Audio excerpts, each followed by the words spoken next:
Hello everybody. We are going to take a quick look at some of the changes. Specifically, there are two redstone contraptions I wanted to show you.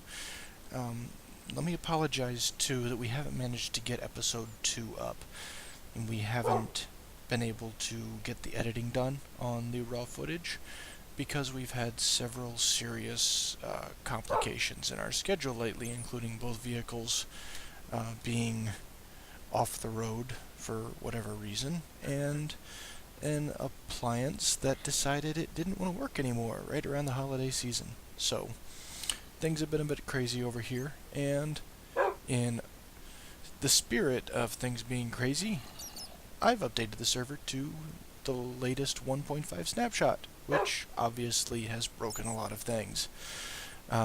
One of which is redstone. Since it's the redstone update, it managed to break redstone. Not really. There are a lot of neat changes, but a lot of instability in redstone because snapshot. I'm not going to lie about it. There's some really cool changes, and in order to do that, they have made a lot of changes to the way redstone works. And whenever you go tampering with a complex system, you break things that you don't mean to, and that's life. So, but first, I have been fiddling with some of these neat goodies, and I have come up with a preliminary minecart item storage system. So, the way this particular one works, general idea of any of them, I assume. You put the items into the minecart, and you press the button. Let's see here. I am set to deposit.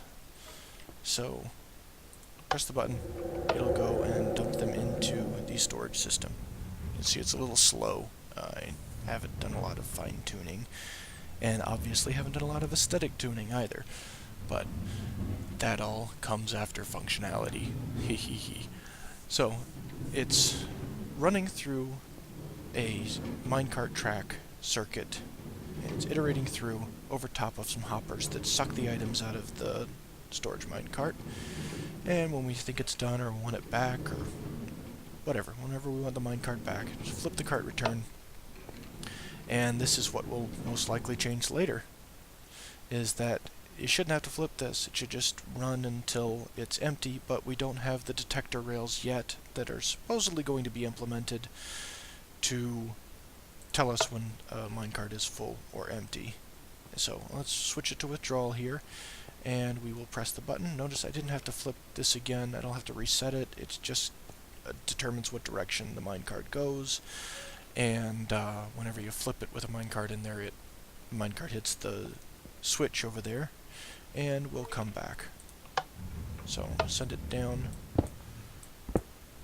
below onto this system, and you can see here how it's laid out. We've got hoppers, 2 hoppers over top of double chests. There's 8 hoppers total, 4 double chests, and another 8 hoppers underneath that. So the deposit line up here has the track iterating around through over top of 8 hoppers, which are over top of effectively 8 chests, 4 double chests, which are then over top of the withdrawal hoppers here, which actually fill up as well.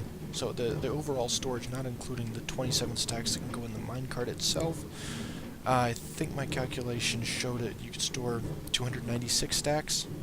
296 plus 27, that gives you what, 323? So, yeah, 323 stacks is not bad. It's not 8 double chests, but it's a lot nicer than 8 double chests that I had full over here just stacked along the wall. I don't want 8 full chests taken up with just one particular type of block. So I decided it was time to update and experiment with this. And hopefully I'll be able to work out a nice way, even if I have to extend this a bit more, to get detector rails in here, and when the minecart is full or empty, probably have to extend this. It'll trip the switch and return the minecart. In the case of the deposit, it would be empty. If it's empty, send it along. And the easier one, of course, which I wouldn't even need to extend this for, I don't think, would be if it's full. If it gets the full strength. Actually, I would need to extend that. I would definitely need to extend that, because it would emit a 1 tick signal, or 1 distance signal after it gets to, what, 1/15th of the way full? Something like that. So, yeah, let's bring this back. It's probably got more stone than I need. In fact, I don't need any stone, so yeah. That wasn't too bad. It's a little slow, but let's put it to deposit and put that back. Given the trade-off with the convenience of being able to flip a switch and get an entire chest full of cobblestone or smooth stone or nether brick or whatever the heck else I want to store in one of these, and the overall horizontal compactness of it. So I could put, let's see, along this wall, I could probably put at least 5 of them and just store. I can expand this out however far I need to. I can just keep adding hopper, booster ad nauseum, and just keep digging until I get sick of it, literally, and store however much I want there. The only downside would be the more you have in one particular level, the longer a single iteration is going to be. But with each iteration, you're going to get, you can get up to you can get however much you want in one iteration if you want to make it long enough. So, anyway, enough of that. If anybody wants a tutorial, I could do one in creative mode. I don't see that would be necessary, though. It's just a small matter of customizing the basic concept to your layout, and there's nothing really complicated about it. So, yeah. Got a potion room set up here. I put the crafting bench and the water source block here. A little bit of jiggery pokery underneath to get the pistons to push the block back up and hide it, so you don't have to look at it all the time. But there are some issues with shift clicking in this snapshot, so that makes me even more antsy about, you're busy working here, you fill up one too many bottles, bottle goes in the hole. So, and that's happened to me before. And hi, bye. Nice. So yeah, there are some potential complications, especially if you're trying to shift click something out of one of these chests, and then it doesn't shift click properly. It winds up just picking it up. You hit E to come back out of the inventory, and an entire stack of resources just goes down to the bottom there, which is rather difficult to get to. I had to tear some of it up to get the stuff out that fell in last time. So, might actually take that and just move it over here, make maybe even a customizable choose your own ingredient set sort of potion room. Something a little nicer. I don't know, though. I might not. And there's a little enchanting room. Some books that I've enchanted and the blaze grinder that I set up, which I'm not going to show.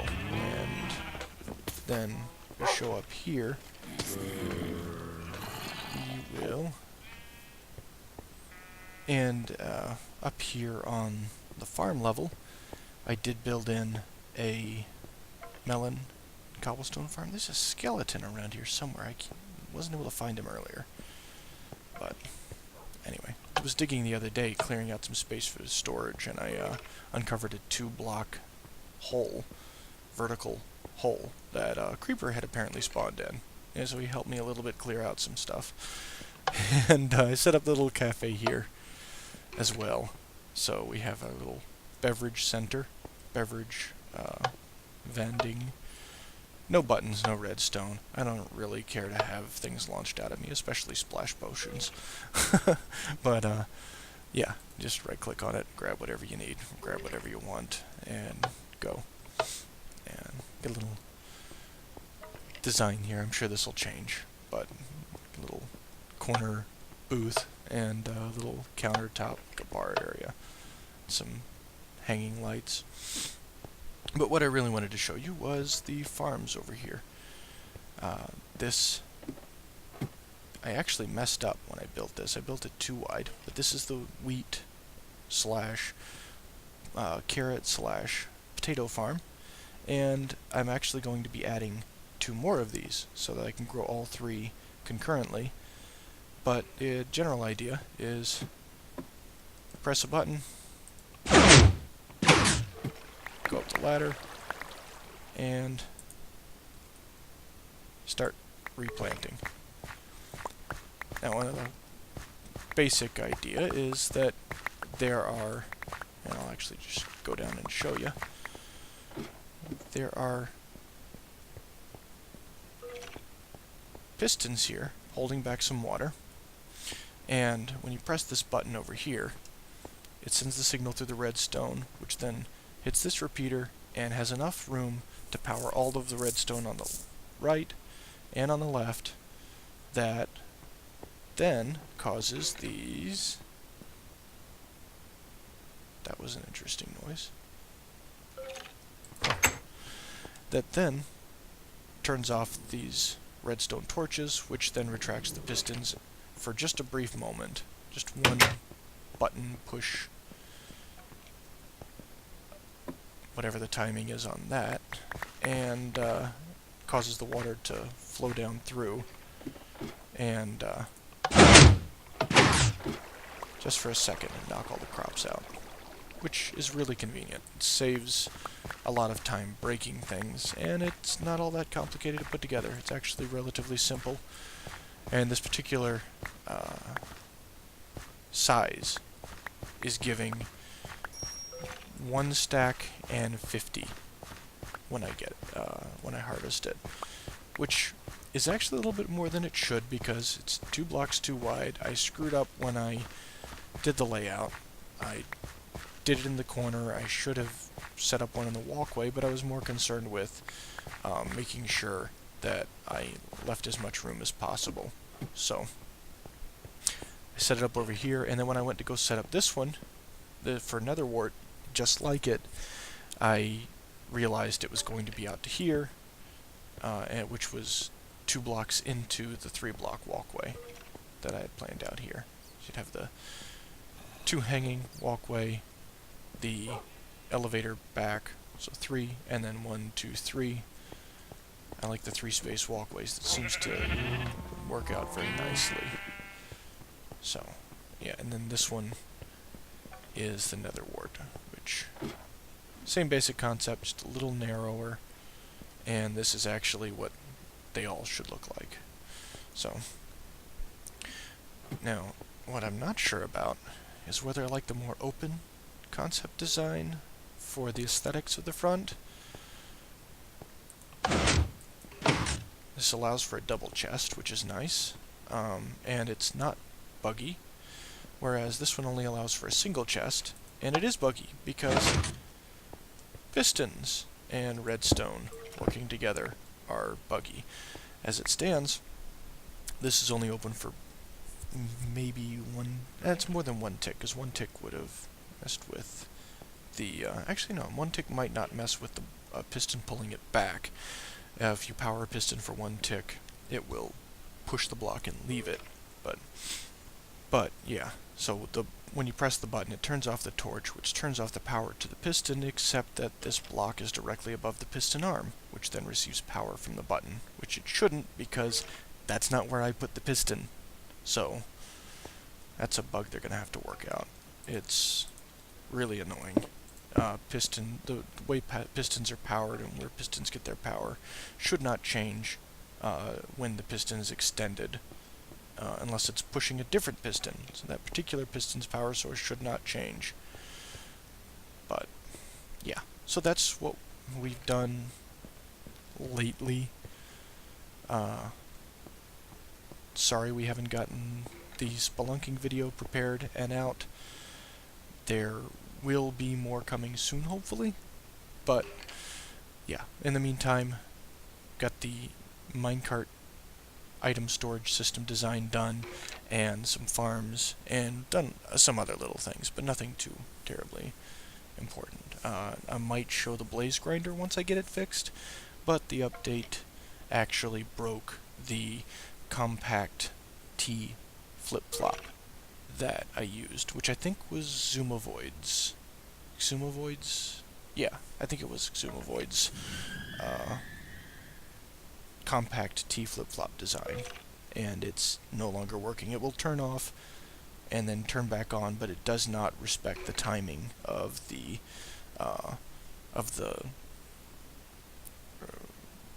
actually, you know what? No, I don't think it's the T flip-flop that's broken. It's the method that I was using to turn it back off. So you'd add power to it, power it with a button, and then it would also send a signal down a string of repeaters for a delay, and then the repeaters would send the signal back into the T flip-flop, and it's not turning it back off. There's something funky going on with this update with that particular redstone design. So I'm going to have to look at it and get it fixed, and maybe I need to get it fixed because I want to do some more book enchanting, but I'll take a look at it, get it fixed, and maybe I'll show it to you guys later. So for now, have a great day, and we'll see you later.